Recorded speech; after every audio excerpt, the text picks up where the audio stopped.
So first, I just want to welcome all of you who are new. I had a video just sort of go, not viral by any means, but far more viewers than I've ever had in any of my videos. I've been making videos for about 4 years now. I started during the pandemic when everybody was really pretty isolated. And I thought a lot about how, as resellers, we don't have coworkers and we don't have other people to talk with about our finds and things like that. And sometimes we can overwhelm our family and friends with our enthusiasm for a particular find or a particular sale. And I really wanted to reach out and find my tribe. And I feel like that tribe is growing, and I'm really, really excited to have all of you along. I love the comments. I love the interaction, and I'm looking forward to making more videos as we get going. So thanks for joining.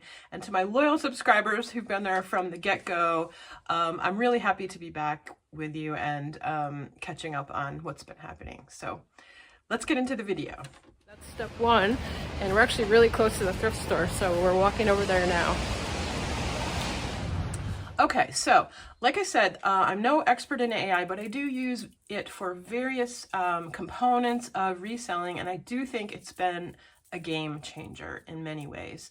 So I'm going to talk about the different categories, the different ways that I use it, and maybe that'll help you kind of think about if you're using it, and if not, maybe get started, with kind of playing around with it a little bit.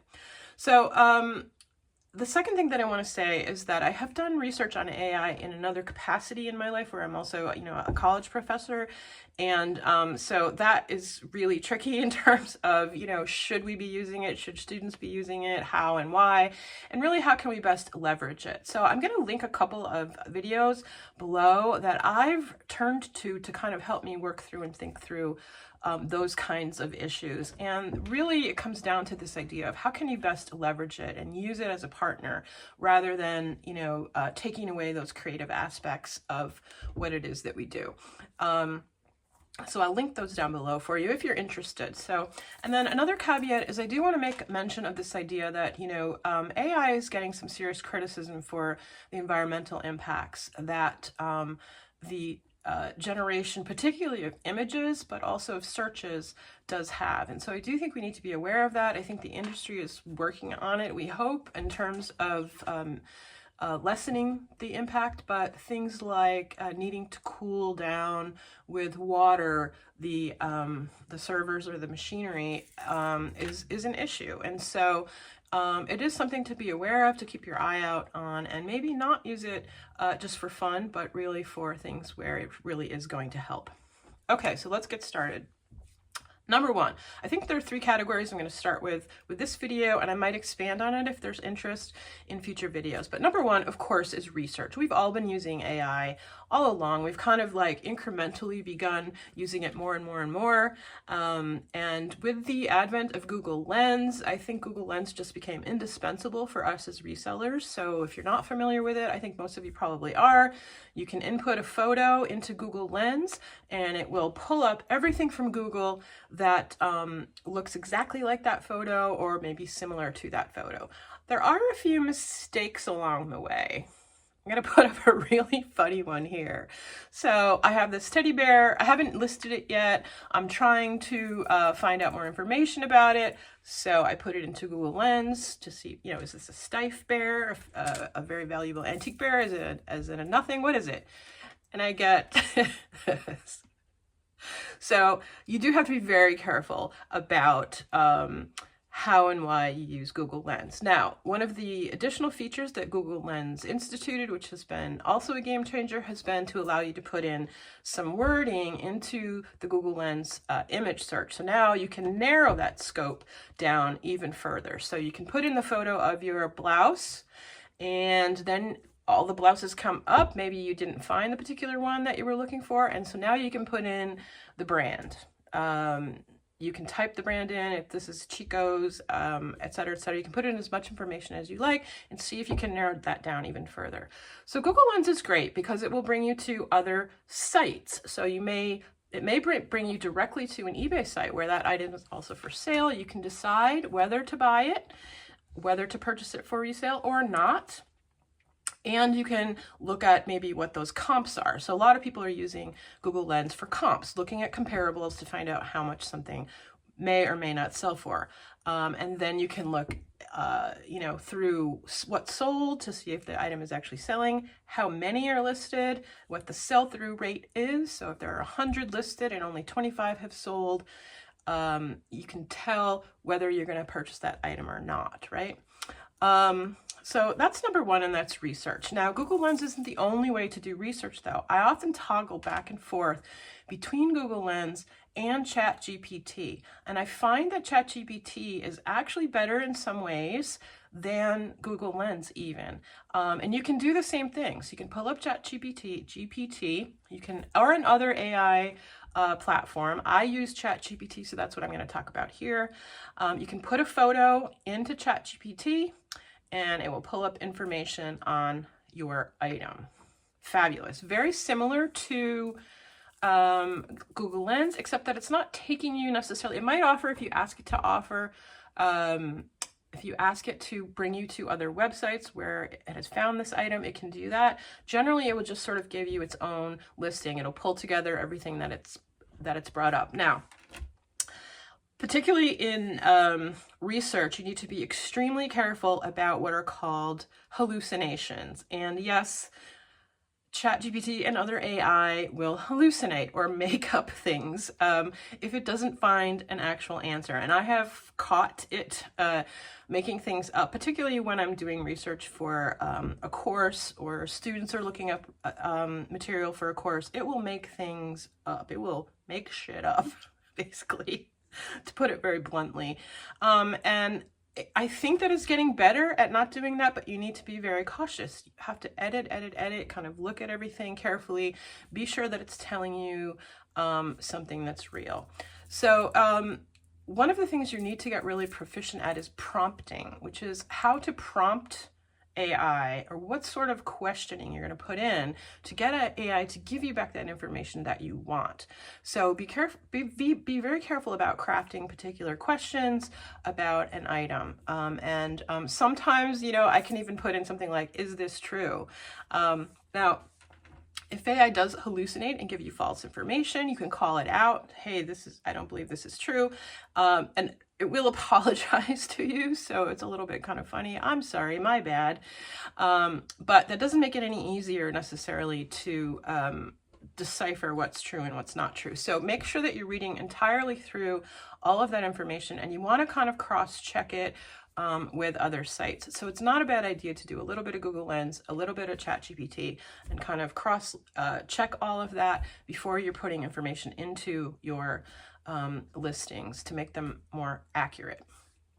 So for research, I do toggle back and forth between both Google Lens and ChatGPT, and I can do that on my phone, so I do have the ChatGPT app. Now, I do need to mention that I have the subscription to ChatGPT. I found it useful enough that particularly in my academic work, I needed it really for kind of checking students' work and research purposes and things like that, that I did subscribe to the $20 per month. So I do have the higher level of ChatGPT, excuse me, and so I believe that probably I'm getting a little bit more information back from you. I don't know what the difference is between the normal ChatGPT that's free, that you can get on your phone or on your laptop, pull it up as an app, but I think for the basics, it's pretty much similar.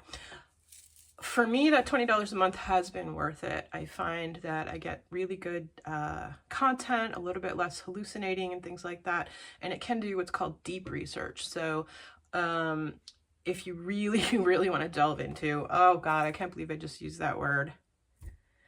Okay, delve is a horrible word these days because ChatGPT uses the word delve all the time. If I have a student who's writing a paper and they use the word delve, immediately, you know, the antennas go up, and I'm immediately wondering, you know, if they were using chat when they shouldn't have been. So I can't even believe I just said it, probably because I'm, you know, thinking about it, but that's kind of crazy.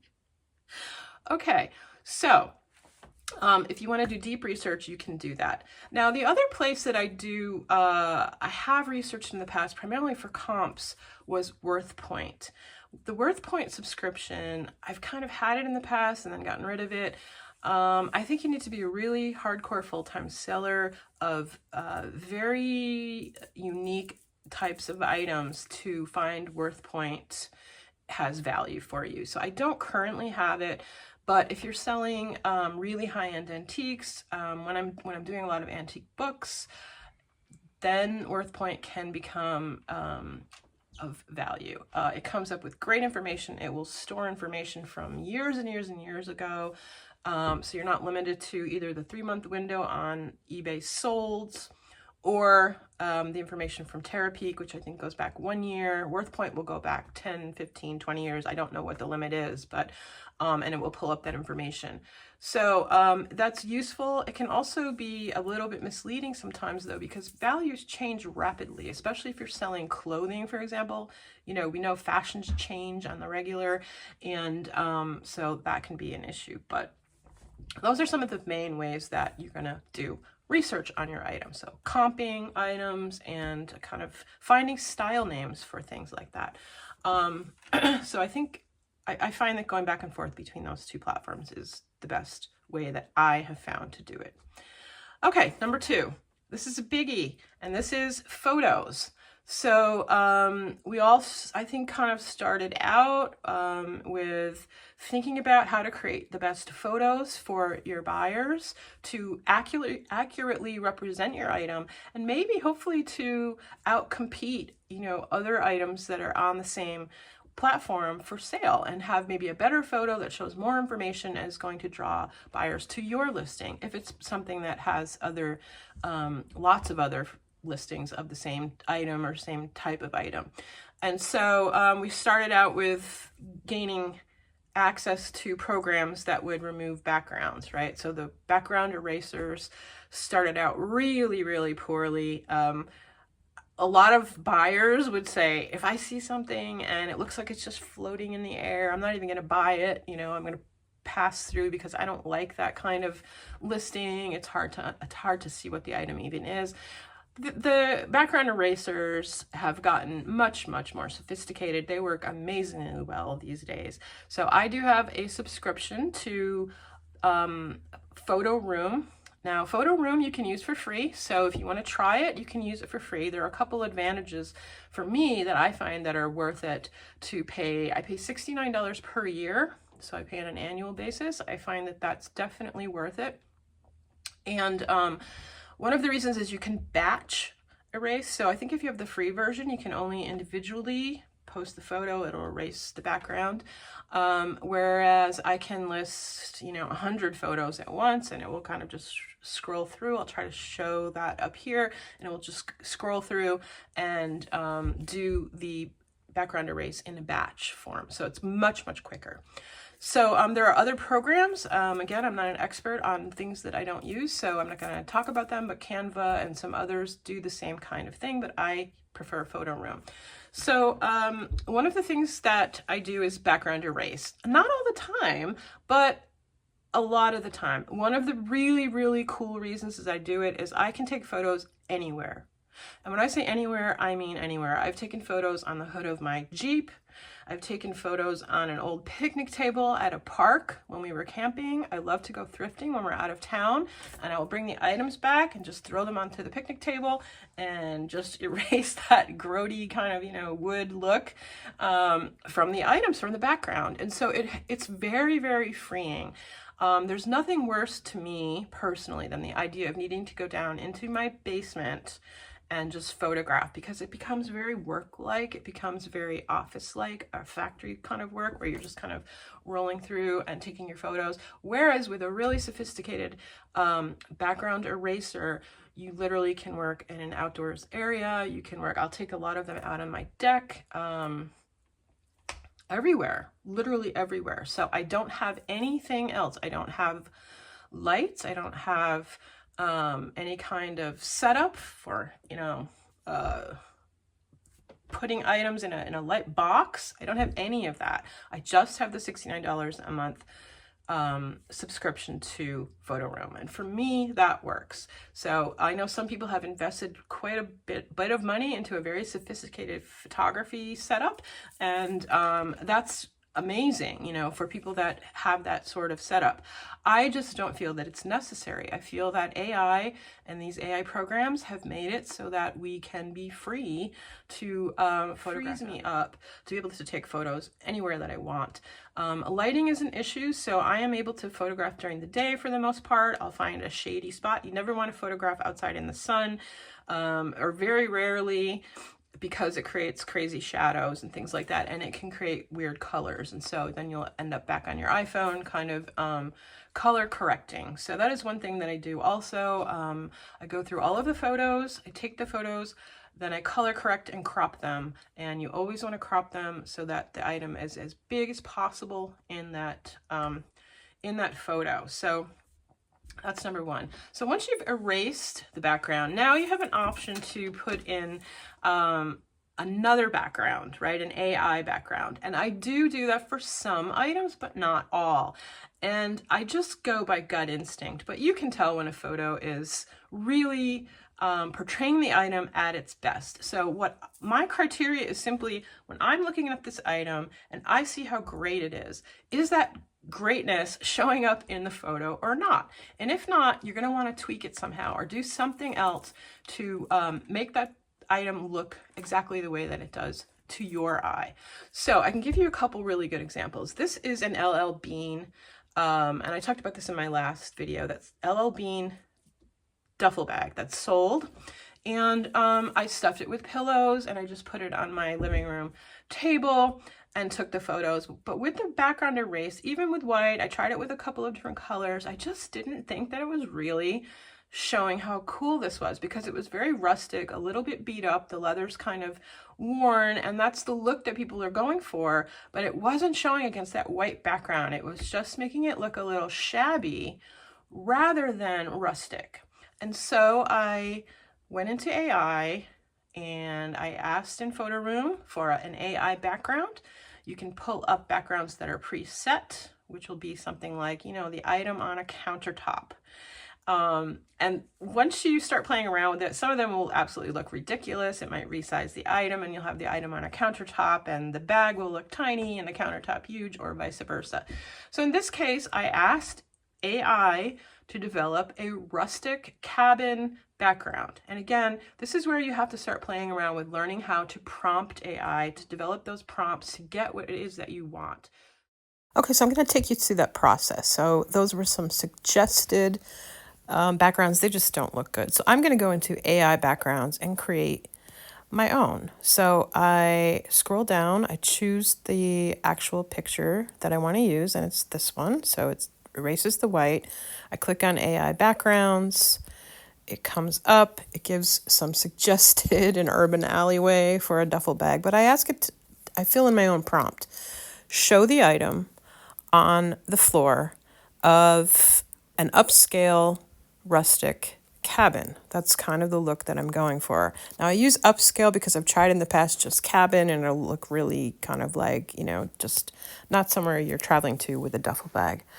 So it comes up with some great options. Look how cool that looks, right? I mean, it uses the right shaded lighting. You've got light coming in through the window. So you go up, you can choose the one you like right here. This is the one I decided to choose. I export it to my device, which goes into my photos, save it. Then when I go into my photos, I can just pull that one up. And if I need to, I'll color correct. In this case, I didn't need to, so I just am cropping it. Again, you want to crop it. Even though you have that AI background, you really do want to crop it so that the item is what's featured and shows as large as it can. So another example is this beautiful, beautiful cake display, made in Portugal, and goes for quite a high price. So to me, this item, just being unique, hard to find, and something that I'm going to list for quite a bit of money, is worth taking the extra time to make it look very beautiful, right? So I just asked AI, rather than just put this on a colorful background, of course I'm probably not going to do just white for this because it's white itself, but to make this appealing and put it on what almost looks like a magazine layout, right, in terms of putting this on a floral outdoor table. And I think that's exactly the prompt that I used. So show the item on a floral inspired outdoor table setting, something like that. And it will give you all kinds of options. If you don't like it, you can keep tweaking it,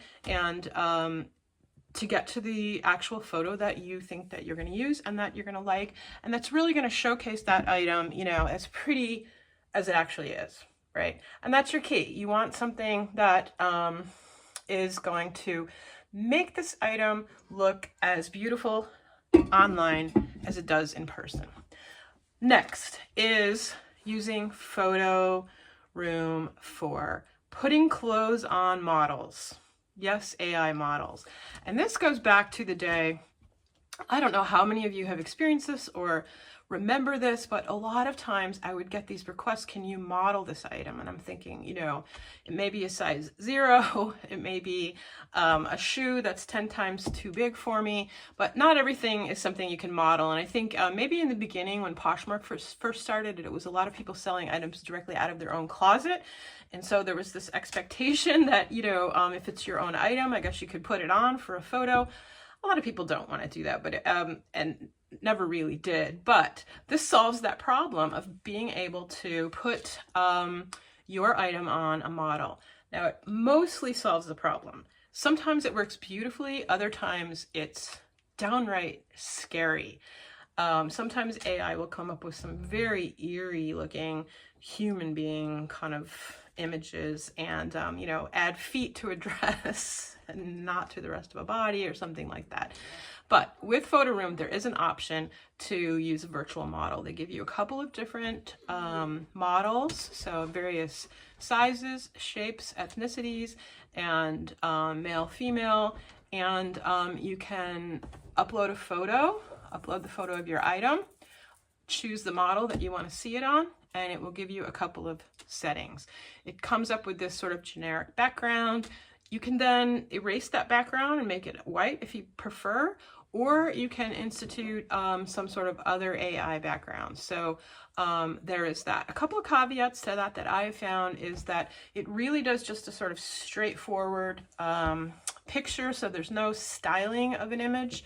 So the model's just going to be kind of standing, wearing it, and it's going to look very straightforward. So sometimes that works, sometimes it doesn't, and you'll just know when you see it if it's good or not. And then other times, texture is very hard for the AI to get correct. So I will put a caveat in the description or sometimes right on the photo itself that this is an AI generated photo, just to give the buyer an idea of what that looks like, and that it's not the actual, it's not actually being modeled, it's not the actual item. So it does a very good job sometimes. Other times, you know, it will be really off and you cannot use it. So you really don't want to waste your time doing that if it's not an item you don't feel would benefit from being modeled. So I do not do it for every item, just a few things. Sometimes old vintage clothes that I can't find a stock photo for, etc., etc. So stock photos are very controversial. Some people do not use them. Some people try to get away with using them, and et cetera, et cetera. I'm kind of in the middle. So sometimes I feel that stock photos, whether it's legal or not officially to use them, it really does help the buyer out. Somebody's going to be spending money on this item, and being able to see it on a model in use, it's really helpful to them to make a decision. So is it helpful to you for your sale? Yes, possibly, of course. But it's also really helpful for the buyer. And so I do try to include stock photos when I can. So in eBay, you cannot put it as your main image, or you really shouldn't. And so those AI generated options are valid. You can use those. So there's no copyright against using an AI modeled version of a particular piece of clothing, right? So that takes away that controversy. It takes away that potential for having your item be removed, or even getting you banned, you know, if you were using it too often. So the initial idea to use a stock photo is good if you can't find another way to do it for the buyer to see it on an actual you know, body for clothing. Another option with AI and in regards to stock photos is to use a stock photo, but to modify it. So a lot of times what I'll do is if I really, really think that the stock photo is worth using, I will cut off the, kind of not show the face of the model, and then I'll remove the background and insert a new background. And I think you're less likely to have your item get tagged, right? Because it's not an exact replica of the manufacturer's or the retailer's model photo. And so if you modify it just a little bit, you have a better chance of not getting tagged, and yet still you're providing that photo to a buyer, a potential buyer, about how it looks. So those are some of the ways that I modify photos or enhance the way that items look. So very, very important as a second step. Just to recap, I will take my photo anywhere, and then I will color correct, crop, then I may remove the background, and then I may insert a new background.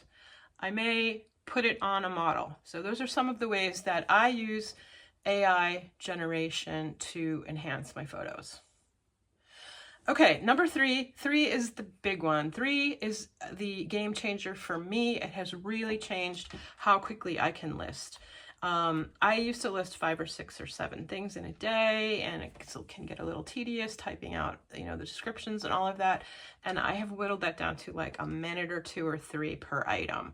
So what I do is I insert the photo that I've already manipulated. So I've already done all of the steps in the previous part of this video that I just talked about. Then I will insert that into ChatGPT. Now remember, this is the upgraded version of ChatGPT, and I have created a prompt, my own prompt, where my ChatGPT is able to remember what it is that I want for my listings. I call it, I just have a tag word, I call it an e-listing, right? And I ask ChatGPT, I'm going to input some photos, give me an e-listing for this. And previously I've asked it to remember to use bullet form only, not to use any emojis in the description, and to create a description, a very descriptive listing of this item. I want to know the style name if possible. I want to know any distinguishing features. I want to know the condition.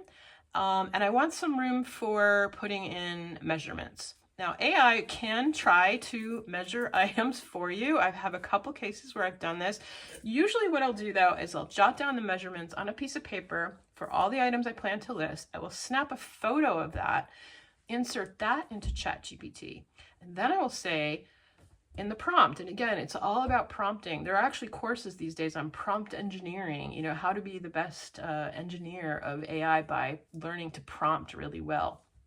So I've created this prompt that says, use the photo of my measurements and include that in each item. And AI can go into that photo. There might be 10 items on the list with the name of the item and the measurements. And I just input it one time, and AI can pick out the measurements from that item in my handwriting and insert it into the listing. So that is really a game changer. I do not have to type in the measurements over and over again. I don't have to input that picture every time for each listing. Just once at the beginning, if I sit down, I'm going to list 10 items. I'll take the photo of the measurements for the clothing, pop it into ChatGPT, say, use this photo. Then I go through and input a few photos of the item itself and say, give me an e-listing for this. And then the e-listing is going to give me back all that information that I've already prompted it, and that it's remembered. It remembers it over and over. It remembers it from day to day, right? It's got it in its permanent memory now. And again, I think that's something you probably can only do with the upgraded version of Chat, but it will spit out in 10 or 15 seconds an entire description that's exactly modeled the way I want my description to look. So I want a title. I've told it the title cannot be longer than 80 characters, because that's what fits eBay. Then I want a quick description. Then I want a detailed bullet list of all of those features. One of the things that I really, really like about doing it this way is that ChatGPT can pull out or can draw on all of the information at its in the universe that it draws from, I guess. I was going to say at its fingertips, but that's not quite right. But it can draw on all of that information to really give you a detailed description. So, for example, I used to have this photo of all the different kinds and styles of bags. So if you want to sell a purse or a bag, you want to know what type of bag that is. Is it a hobo bag? Is it a shoulder bag? Is it a crossbody bag, right? What style is that? So I had these reference books and I could go and look and, okay, this is a hobo, this is a drawstring bag, a backpack, whatever the term might be, and double-handled, right? All those different terms. If you prompt it correctly, AI can immediately determine what kind of bag that is. So there's no more looking at those lists and saying, what kind of bag is this? It will just be there, right? Yes, you need to double check it, right? It can make a mistake. Maybe the picture isn't clear enough that you gave it. Maybe there's something else that looked like it, and it will occasionally make mistakes. But for the most part, I have found that these descriptions come out beautifully in terms of giving you those details. In fact, AI has taught me some terms for clothing that I didn't know before, right? So one of them is ditzy. So I didn't know that the term ditzy that we use as a pejorative, somebody who's ditzy is not all that smart or not all that with it, really comes from the style of a flower pattern, right? So a very small, repetitive floral pattern is called a ditzy pattern, right? I didn't know that, but AI did, and so it was able to incorporate some of the really correct lingo into these descriptions. So if something is pin tucked, it will take the photo, and your description will come up, and it will tell you that it's pin tucked. So that saves a lot of time when you're writing a description, not just in the physical typing of it, but in the knowledge base that you need to have to come up with an accurate description of a piece of clothing. If there are banded cuffs, it will say there are banded cuffs. If there are pockets and it can see them in the photo, there will be pockets in the listing. So it will bring in a lot of detail that is wonderful to have for buyers, and do it in just seconds. And so that thought that you need to sit down and take 20 minutes or 15 minutes to look at an item, write down all the descriptors about it, and then type it out is gone. So I can list in a fraction of the time that it used to take me to write a description. I can have a really well written, really well crafted description. Now I use bullet points. I think that if a person's going to go to the description and read it, it's much easier to read. Those AI generated descriptions that are in the programs currently for eBay and Poshmark are horrible. They're awful. They use flowery marketing language that nobody really wants to read. They kind of run all together, so the important factors are kind of hidden in all this flowery script, and I just don't use them. It uses very over-the-top marketing kind of language, and in addition to that, it doesn't do any of its own research. So it's not pulling in anything new. It's only pulling from the description that you've already given it, right? So that's part of the problem right now. Now, eBay is working on, and I believe they're even in beta testing of working on a more similar ChatGPT where you input the photo and it pulls information from the photo itself. Currently, I don't have access to a program like that, and so I'm just doing it in ChatGPT, and for me, it's working great. I copy and paste, and then I just paste it into my description. I can do it on my phone, I can do it on my laptop, and I can do it anywhere, and that's what I like most about this AI. It has really freed up reselling to become the kind of independent, free, money-making adventure that it always was meant to be or started out as. Lots of these tips would not work if you were trying to scale them up, right? So there are some people who have really scaled up businesses with employees and with people sourcing for them, and et cetera, et cetera. So a lot of my comments here are really for the individual independent reseller who's trying to make money either full-time or part-time, but as an individual, or maybe even a couple, but Some of these really can't be scaled up necessarily, these tips, but those are the ways that I use AI, and I have really found it to be a game changer. And I just want to mention one last thing, and that is the motivation to start listing. Sometimes I find that, you know, you've gone out and sourced, you've been to the thrift store, you've come home, you've done the research on an item and you love that item. You've taken some awesome photos of it, right? And now it's time to just sit down at the computer or sit on your phone and do the listing. And it can be drudgery.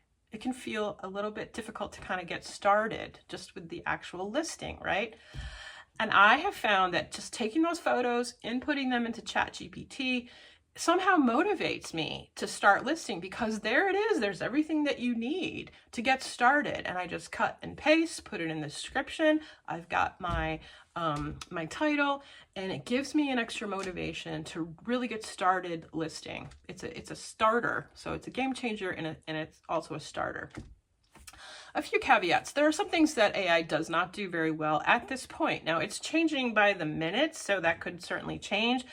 One of them is the pricing suggestions. A lot of people think that AI is going to suggest prices for them, and I believe there are some more sophisticated programs out there that can do that. Currently, the way that I'm doing it right now, I don't find that the prices that ChatGPT suggests for me are very accurate. And so if you know ways to make that more accurate, or different programs that are doing that, I would be really interested to know that. But right now, I feel like it's often coming in pretty high. And while it will give me a range, you know, $18 to $28, it often, you know, on a shirt or something, it often will come in on the higher end, and doesn't take into account real world facts like how many are listed currently and that sort of thing. So I haven't had a lot of success with pricing strategies. Secondly, title optimization and maximization of your title or your keywords. I don't feel that it has really been doing the best job at that. I really go through and I reword the title. The reason for that is it tends to be very descriptive in the title, rather than pulling in important style words and things like that. So it might put style words in the description. I have prompted it, asked it for a list of tags that buyers might be looking for, and so I'll have some tags at the bottom of my listing in the description. But oftentimes it doesn't apply, or it doesn't choose the right ones, the ones that I might have chosen in the title. So I do still feel that you have to go through carefully and kind of change the title or reword the title to be more buyer friendly and to get more eyes on your item. Other than that, and then the creepiness of it, including in photos sometimes some creatures that, you know, are half human, half monster, half animal. I really get creeped out by those photos sometimes. And I'll put a few of them up here. I saved a few just for this video. I mean, I guess it was one where I'd cut off the head of a stock photo so that I wasn't using the exact model who that company had paid, and it filled in like half of her head with like this creepy, just gross. So anyway, there are lots of really amazing game-changing things with AI, and there are some caveats that still have to be worked out. Many of them but are being worked out, and it's just changing on a daily basis. I'll bet you if I make this video in 3 more months, it's going to be completely different as in terms of like what I'm actually using. So let me know in the comments below what you're using. Do you have other suggestions? How are you using AI? Have you started it yet? Have you tried it? And have you had success with it? So I guess that's it for now, and I will see you all again soon in my next What's Sold video. I have a What's Sold coming up for June, and it's finally summer here. We got a beautiful day for the first day of summer in upstate New York, and I am thrilled because we have had such a rainy, if you're in the Northeast, I'm sure you're in the same situation. We've had such a rainy spring that it's really nice to see a beautiful day out there. So I'm going out to enjoy it. So thank you, everybody, and I'll see you soon. Bye.